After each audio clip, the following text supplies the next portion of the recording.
Meron lang akong tanong para sa mga taong pakialamera. Hindi ko sinasabing ikaw ha.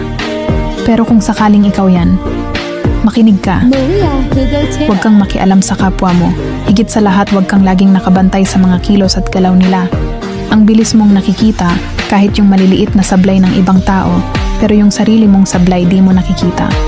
Lagi tayong nangingialam sa buhay ng iba, kaya tuloy ang gulo, di ba? Tama na. Tigil na. Wala naman tayo dyan napapala. Hindi natin yan ikakayaman. Kaya nga tayo binigyan ng Diyos ng kanya-kanyang buhay para hindi natin pinapakialaman ang buhay ng iba. Mag-focus tayo sa mga sarili nating buhay upang makita natin at makilala ang tunay nating pagkatao. Kasi di natin alam, baka tayo pa mismo, ang mga sarili natin ang kailangan ng pagbabago, hindi ang mga taong pinapakialaman at hinuhusgahan mo.